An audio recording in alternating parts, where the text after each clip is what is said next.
No, I can't lose him. Lena Washington, a 5-year-old African-American, gripped her son Caleb's inhaler tightly, staring at the dilapidated plantation house in Georgia, bought with her last $900. A former healthcare worker, Lena was one step away from homelessness as Caleb's asthma medication costs had left her broke. The house, deserted since scientist Amara Jenkins disappeared in 1992, seemed to whisper of a billion-dollar secret. As Lena pushed open the warped door, an eerie groan echoed from the walls. Would she find the strength to uncover what lurked within? The plantation door screeched like a stifled scream as Lena Washington pushed it open.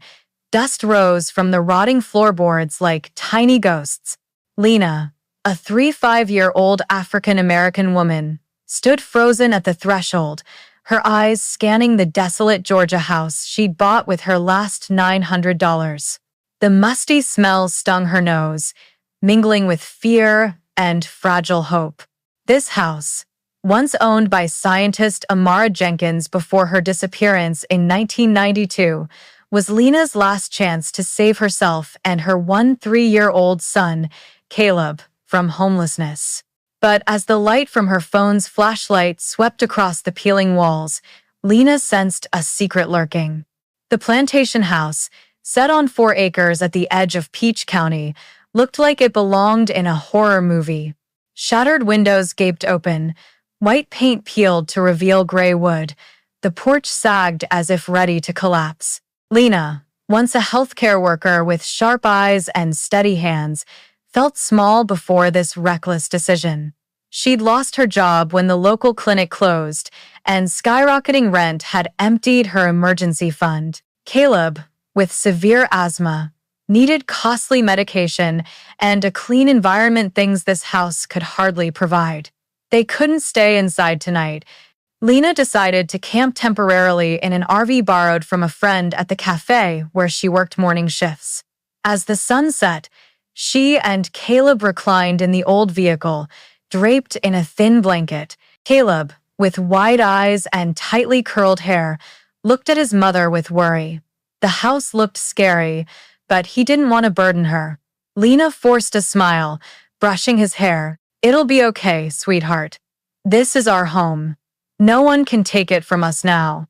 But in her heart, she wondered if she'd made the biggest mistake of her life. The next morning, sunlight filtered through dense oak trees, illuminating the overgrown land. An old pickup truck rolled up the drive, and an elderly woman, Ruth Jackson, stepped out, her silver hair neatly tied, her smile warm like Georgia sunshine. Ruth, an African-American neighbor from down the road, carried a basket of cornbread and hot coffee. "Heard we got new folks moving in," she said, eyes twinkling with curiosity. Lena, touched by the kindness, introduced herself and Caleb. Ruth glanced at the house, her face briefly pensive.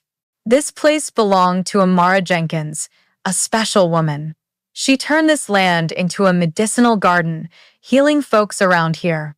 Then she vanished, in 1992. Locals say it's haunted. Lena felt a chill down her spine but hid it by inviting Ruth to sit on a folding chair by the RV. Ruth shared stories of Amara, an African-American herbalist, brilliant and independent, who helped her with joint pain using natural remedies. Lena was stunned when Ruth mentioned that Lena's grandmother, Gracie, was Amara's close friend. Gracie used to talk about Amara, said they were like sisters.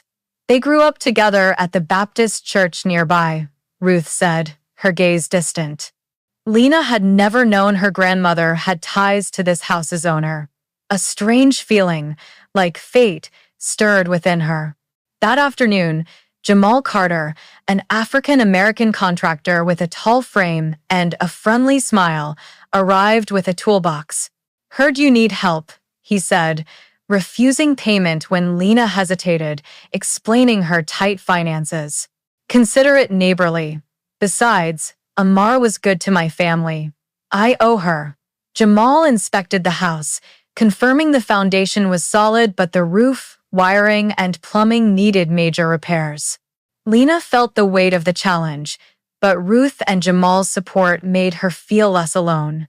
Caleb, wearing a dust mask, explored the land with Lena. They found remnants of Amara's garden, now overgrown with weeds, but still showing traces of mint, lavender, and unfamiliar herbs. Caleb, usually quiet due to his illness, lit up. "Mom, I think we could rebuild this garden, like Amara did." Lena smiled, feeling hope for the first time. But as she glanced at the house, a shadow flickered past an upstairs window, though no one was there. Her heart raced. Was it her imagination, or was the house trying to tell a story? As the sun dipped below the horizon, Lena stood by the RV, gazing at the vast land now hers. She thought of Amara, of Gracie, and of what secrets this house held. Ruth had said Amara left memories in the land, but were they just memories? Lena felt a breeze carrying the scent of herbs, though the garden was yards away. She gripped Caleb's hand, resolved to uncover the truth. What had Amara Jenkins left in these wild weeds, and why did Lena feel guided? Dear audience, pause for a moment to hit that subscribe button before diving into the main story, but only if you truly connect with what I'm sharing here. Drop a comment below to let me know where you're watching from and what time it is. It's amazing to see folks from all over joining us. Dust swirled like a tiny cloud as Lena Washington knelt on the rotting wooden floor of what would be Caleb's bedroom, her phone's flashlight illuminating a loose floorboard. Lena, a 35-year-old African-American single mother, felt her heart pound. This Georgia plantation house, bought with her last $900, whispered secrets. She carefully pried up the board, revealing a small compartment containing an old tin box. Inside was a leather-bound journal, a stack of small photos, and an intricately carved silver key.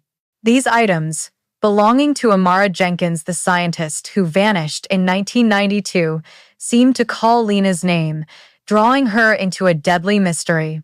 Lena sat on the floor, dust clinging to her jeans, opening the journal with trembling hands.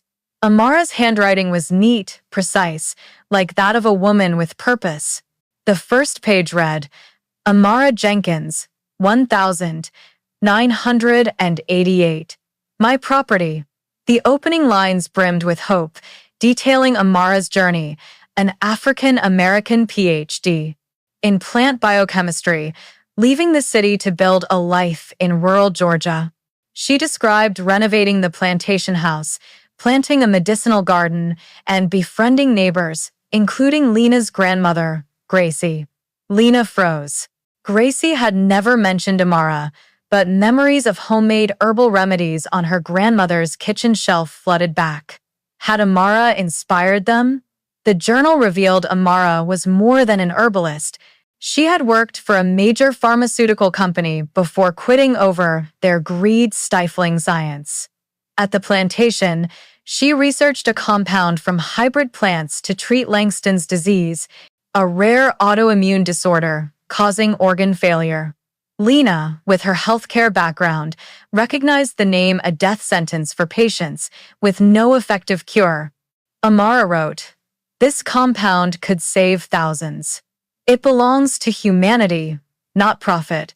But her tone darkened. She mentioned CP, a man pressuring her to sell her research. CP came today, offered millions, but I refused. He wasn't pleased. I saw him watching the land last night. Lena turned to the photos. Amara came alive, tall, with glowing brown skin and fiery eyes, standing in a vibrant garden. One photo showed Amara with Gracie at the local Baptist church, both beaming in Sunday dresses. Lena felt a deep connection, as if fate had led her to this house. Another photo depicted the plantation house in its prime, with a vine-covered porch and a well-kept path. The silver key felt heavy in Lena's hand, its ornate engravings unmatched by any lock in the house. She tucked it into her pocket, sensing it was a piece of a larger puzzle. Outside, Caleb explored the land with Jamal Carter, the African-American contractor volunteering to help. Jamal pointed out wild herbs, lavender, thyme, and shared stories of Amara, who gave his mother pain relief remedies when she was ill.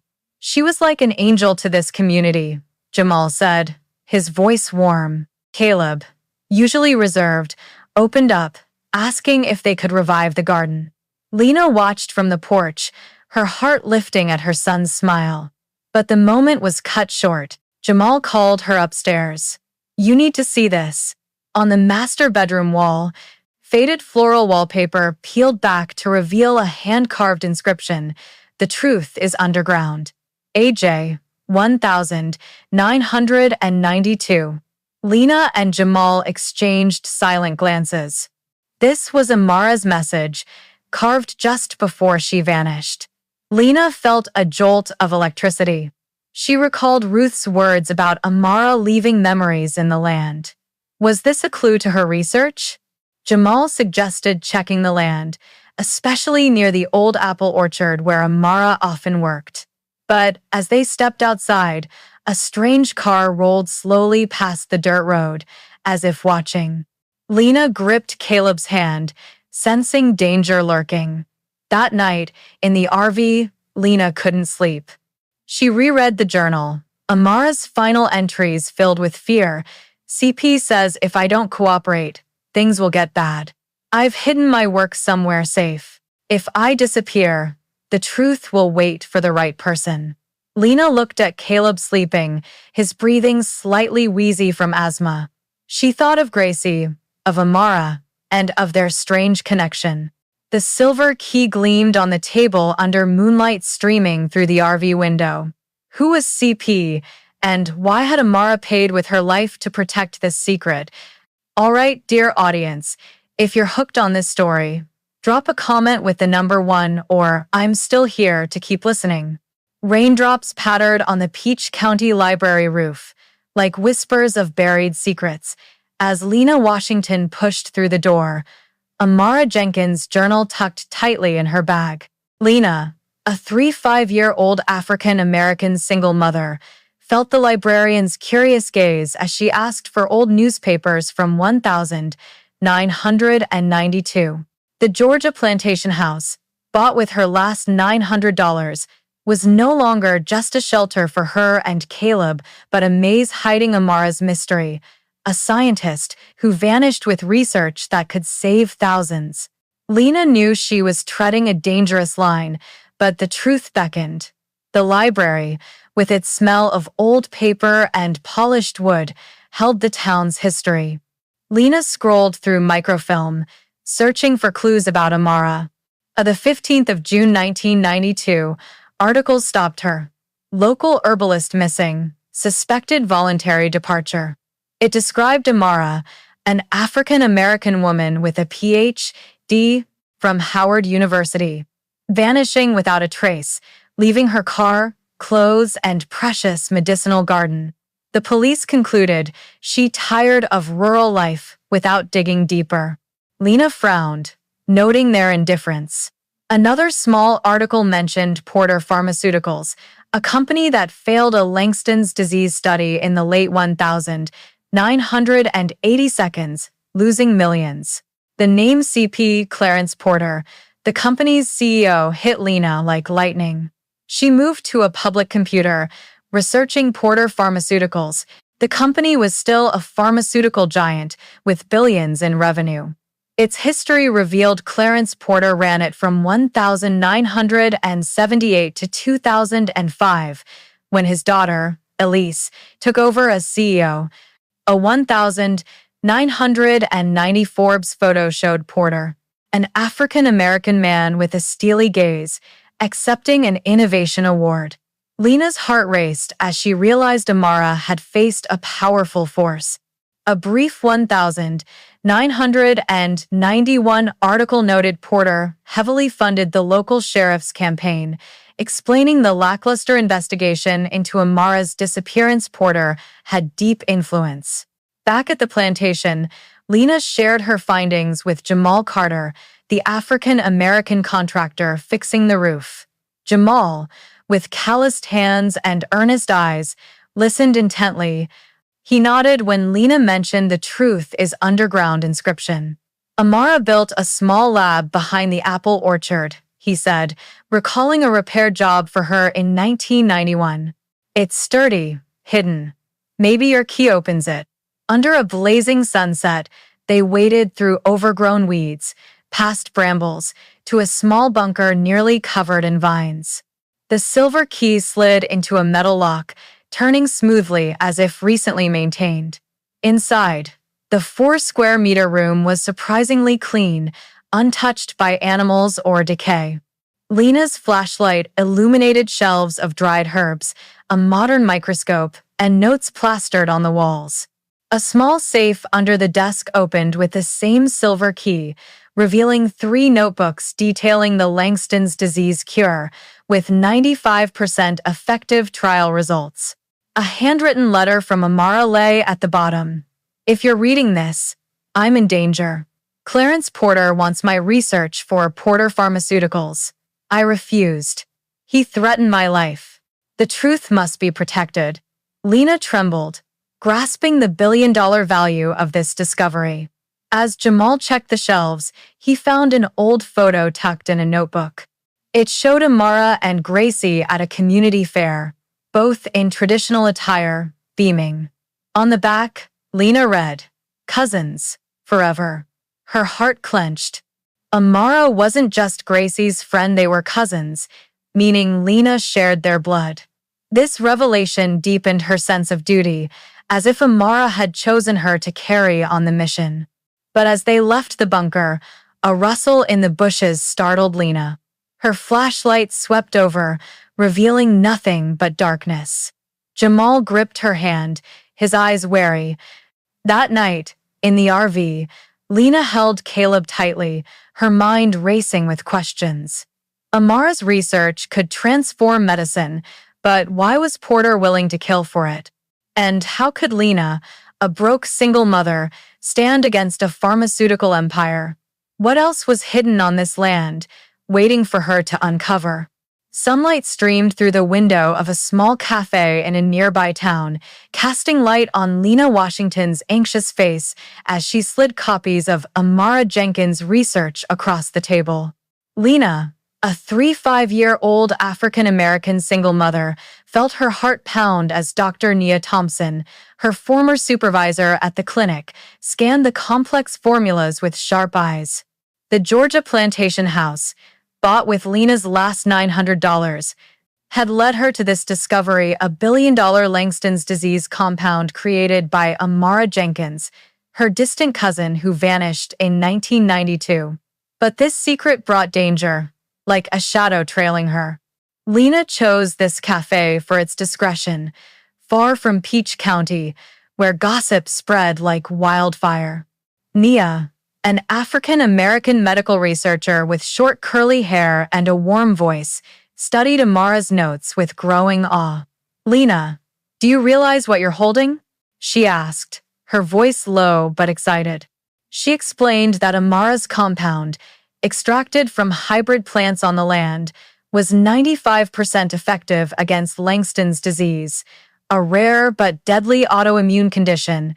With 50,000 global patients and no viable treatment, this could be worth $5 to $10 billion over the patent's life. Lena swallowed hard, the figure beyond her wildest dreams. Nia stressed Amara's intent: affordable medicine.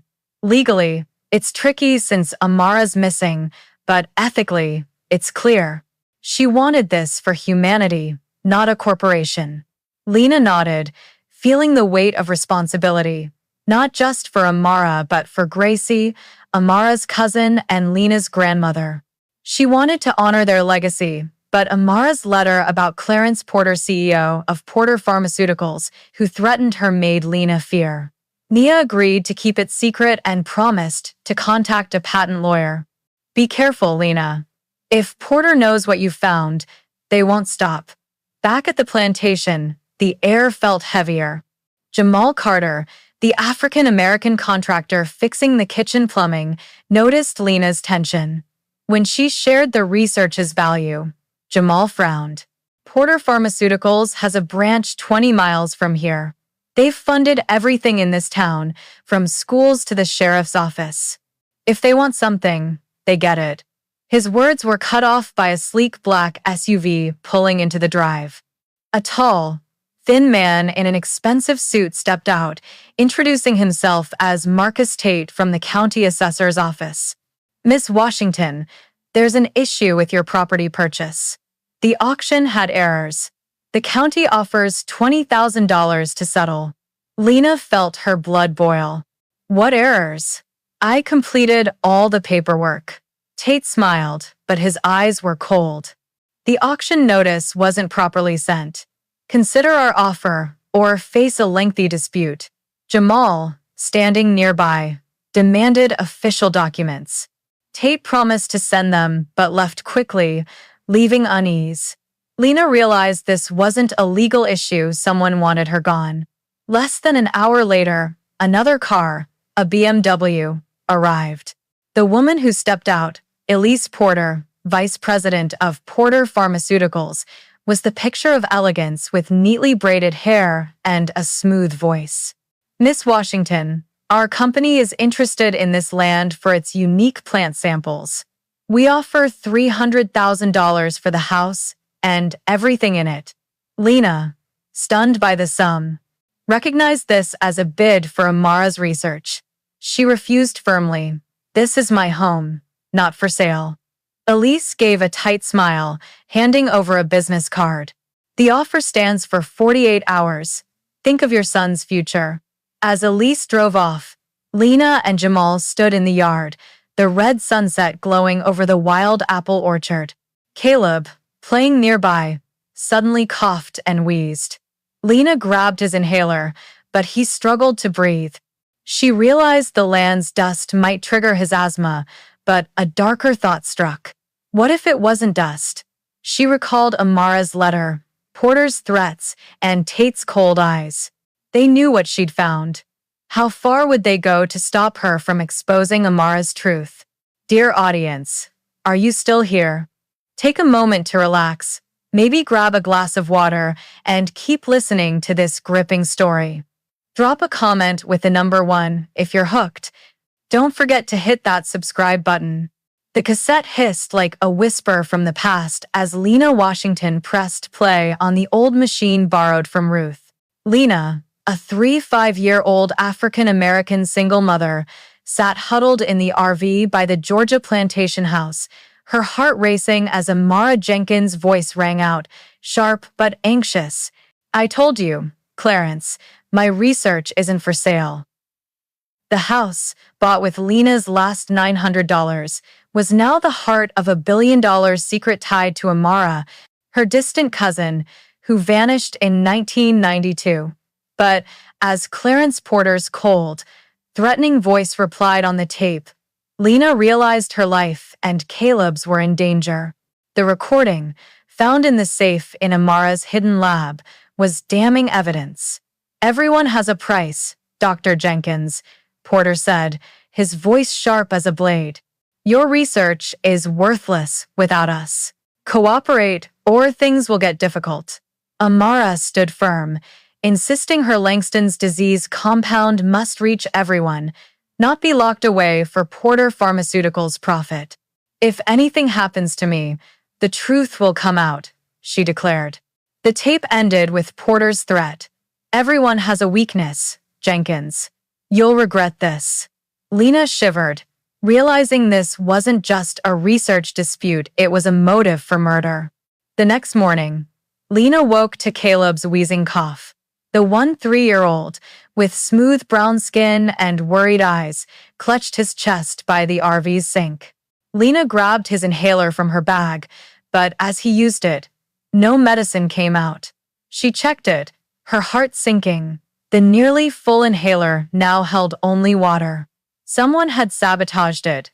Lena held Caleb tightly, guiding him to breathe slowly through the attack. I'm okay, Mom, he whispered, but his eyes betrayed fear. Lena looked out at the overgrown land, the feeling of being watched growing stronger. Jamal Carter, the African-American contractor, arrived soon after, bringing tools to fix the roof. Lena told him about the inhaler, her voice shaking with anger and fear. Jamal inspected the RV and found something worse. The sink water was brown and smelled of chemicals. He traced the pipes to the property's well, where the cover was pried open. Nearby, an empty plastic jug, stained with an odd liquid, lay hidden in the bushes. "Someone poisoned the water," Jamal said, his eyes grave. "This isn't random." Lena thought of Marcus Tate, the fake county assessor, and Elise Porter, who offered $300,000. They knew she had Amara's research. Lena and Jamal called the police, but Sheriff Harris, an African-American man with a tired demeanor, took notes half-heartedly. "Could be kids messing around," he said, avoiding Lena's eyes. "No clear evidence of a crime." Lena exploded.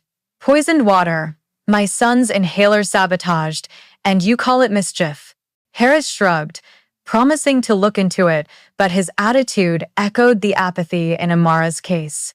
Lena recalled Porter funded Harris's campaign. She and Jamal exchanged glances the police might be compromised.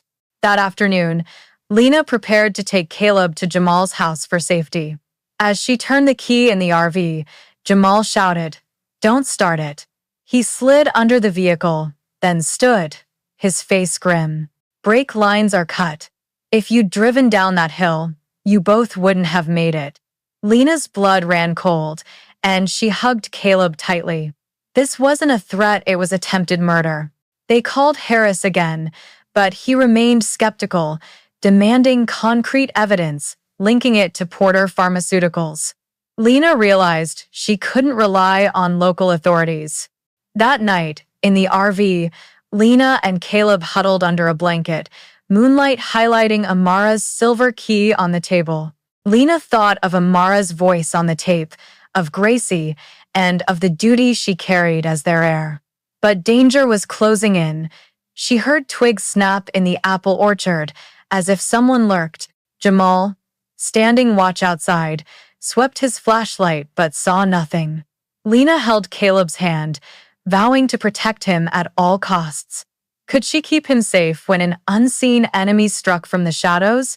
The old apple tree's roots gripped the earth like fingers clutching secrets as Lena Washington and Ruth Jackson dug beneath, their flashlights trembling in the darkness of the Georgia garden. Lena, a 35-year-old African-American single mother, felt sweat bead on her forehead, not just from the shovel's weight, but from the burden of the truth she sought.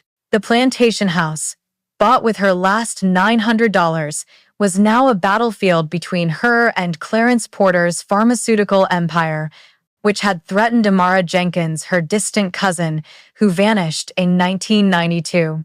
Each shovelful brought Lena closer to answers, but also to danger. Ruth, the elderly neighbor with silver hair glinting under moonlight, pointed to the largest apple tree, where Amara spent hours. "I saw her digging here one night, weeks before she vanished," Ruth whispered, her voice shaky with memory. Lena, heart pounding, dug deeper until her shovel hit something hard. A small, rusted but intact metal box emerged from the red soil. Inside was a VHS tape, a scrap of paper with handwritten coordinates, and Amara's final letter. "If you found this, you're the chosen one. These coordinates lead to me. Expose the truth. AJ 1992. Lena clutched the letter, feeling as if Amara spoke directly to her. The tape, played on Ruth's old TV, showed Amara in her hidden lab, eyes resolute but anxious. "Clarence Porter hired people to follow me," she said, voice steady. "They want my Langston's disease research, but I refused. If I disappear, search the Chattahoochee National Forest, these coordinates." She held up the paper to the camera. "Porter won't stop. Protect the truth." The video ended, leaving Lena and Ruth in stunned silence. The coordinates pointed 40 miles away, a clear clue to Amara's fate. Lena thought of Gracie, Amara's cousin, and felt this mission was her family's destiny. But time wasn't on Lena's side. The next morning, a court notice was pinned to the plantation door, an eviction order demanding Lena leave in 72 hours due to legal errors in the auction. The signer was Judge Vernon Hayes, who Ruth revealed had received Porter Pharmaceuticals funding. Lena, standing on the rotting porch, felt the ground crumble beneath her.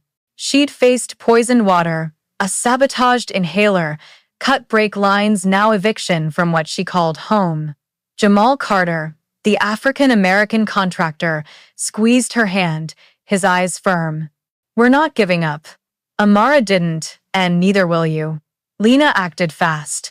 She contacted the FBI, sending an anonymous email with copies of the cassette, video, and Amara's coordinates. She highlighted Porter's connection but knew the FBI needed time. To speed up the truth, Lena called Kayla Moore, an African-American investigative journalist at the Atlanta Chronicle, known for exposing corruption. Kayla, with a sharp voice over the phone, agreed to meet at a small diner outside town. Lena handed her copies of the research, tape, video, and Amara's letter. "If I can't do this, you have to break the story," Lena said, eyes blazing. Kayla nodded, promising to publish within 24 hours if the FBI didn't act. Back at the property, Lena and Caleb packed the RV, preparing for possible eviction. Caleb, with bright but tired eyes from asthma, held his mother's hand. "Mom, Amara would be proud of you, right?" Lena smiled, tears glistening. "Sweetheart, she's watching us." But as they packed, a truck with no plates rolled past the dirt road, its headlights flashing in the dark. Lena hugged Caleb tighter, danger closing in. Jamal stood in the yard, gripping a shotgun's handle, eyes scanning the land. Lena looked at the apple orchard, where Amara's box was found, and wondered if her truth could save them. Would Kayla's article break in time before Porter struck again? Dear audience, are you still with us? Take a breather, maybe sip some water, and dive back into this thrilling tale. Comment 1 if you're gripped by the story. Don't forget to subscribe. Dawn's golden light flooded the wild apple orchard, illuminating the Georgia plantation house, as if the heavens celebrated Lena Washington's triumph. Lena, a 35-year-old African-American single mother, stood on the sagging porch, phone in hand, its screen glowing with Kayla Moore's Atlanta Chronicle headline, "Billion-Dollar Secret: The Truth Behind a Georgia Scientist's Disappearance." The article, spreading like wildfire on social media, detailed Amara Jenkins Langston's disease research, Clarence Porter's threats, and the attempts to drive Lena from the house she bought with her last $900. The truth, once buried, now exploded, and Lena felt the weight lift from her shoulders. Kayla's article, backed by the cassette, video, and Amara's letter, sparked a firestorm. The hashtag number Justice for Amara trended on X, with thousands demanding a Porter Pharmaceuticals investigation. Public pressure forced Judge Vernon Hayes to retract the eviction order that morning, sending a stiff apology email. Lena, standing beside Caleb, her 3-year-old son, smiled for the first time in weeks. Caleb, with curly hair and bright eyes, squeezed her hand. "You did it, Mom," he said, his voice hoarse but steady, his asthma eased by cleaner air. Lena hugged him, sensing Amara, her distant cousin, smiling somewhere. The FBI moved swiftly, using the coordinates from Amara's metal box. Investigators searched the Chattahoochee National Forest. After 2 days, they found human remains in a ravine, alongside a silver bracelet engraved with AJ. DNA confirmed it was Amara Jenkins.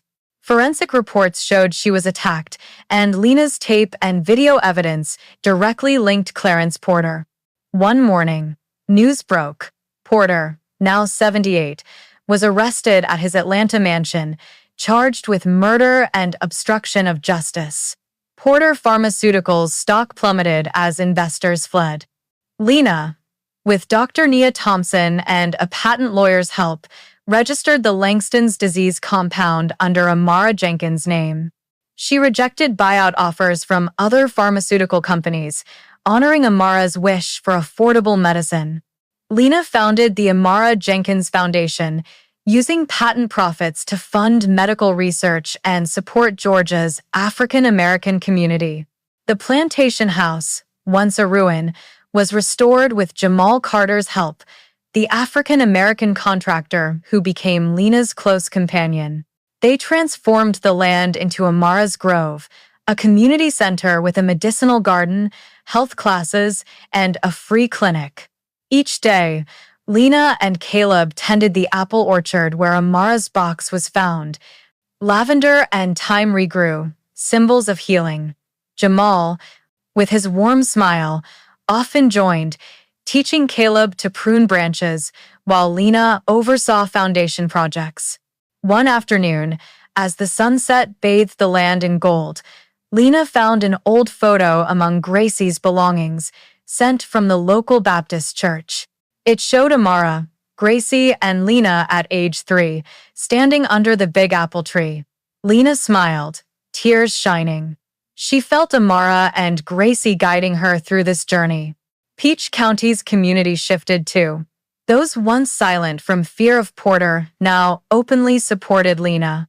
Ruth, her silver hair gleaming, became Amara's Grove storyteller, sharing Amara's memories with local kids. Sheriff Harris resigned, and a police corruption probe began. Lena, standing in the garden, felt a peace she'd never known. She watched Caleb run through the meadow, healthier than ever, and thought of the future.